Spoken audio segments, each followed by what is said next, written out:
Hi, I'm Judy Young, CEO of College Excellence, and I'm a college admissions consultant. Today we'll be giving you tips and tricks on how to apply to those highly selective colleges. What are colleges really looking for when they say they want students who will contribute to the campus culture? Colleges are building communities. They're not just building classes, so they're thinking about the entire student body. Schools are looking for students who will engage with others in meaningful ways, whether in the classroom or outside of the classroom. Contribution includes leadership and leading activities, collaborating with other students, and possibly doing some sort of community service. Very important. Respect for different perspectives really matters. So they're looking for someone who shows that they have those sorts of characteristics and values. Colleges want students who will participate and take advantage of all the various people and resources that they've brought together.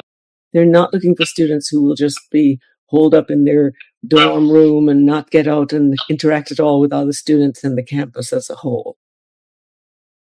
Contribution is about how a student shows up on campus in different ways and through different organizations and activities. How can students recover if they realize too late that their activities didn't align with their intended major and what they hope to do after college? Misalignment doesn't necessarily mean that you're totally out of options. There are other ways to address that. For example, students can highlight transferable skills. That's very important to think about. They can adjust focus and add depth and be very intentional about doing that. Students can focus on the things they can control in this process. Making sure that your narrative and your story are clear become especially important. Growth and being aware of yourself, it still matters to colleges, so it's very important to demonstrate that, no matter what activities you have listed. Admissions officers respect thoughtful course correction, so it's okay to have made a mistake, accept it and identify it, and take positive steps to move in the right direction for yourself. What does a strategic application timeline look like for families who don't want that constant stress of starting at the last minute? Most admission stress comes from reacting instead of planning ahead, so that's very important. Strategic timelines and knowing where you're going, that includes very clear milestones of what you need to have accomplished by what stage. And that way you spread your work out over months and definitely not trying to cram it into the last several weeks. Families need to communicate expectations early so everyone in the process, students and families, are on the same page about what they expect, maybe what they can afford, what's going to be important to them. And you need to build in flexibility to adjust. There are going to be things that you didn't anticipate happening in the process. So that's important, and that requires starting early and having some time. Good planning, though, can really reduce the pressure and stress for everyone involved, the student and the people who love them and support them. How do admissions officers evaluate leadership when a student doesn't hold a formal title? And that's a great question.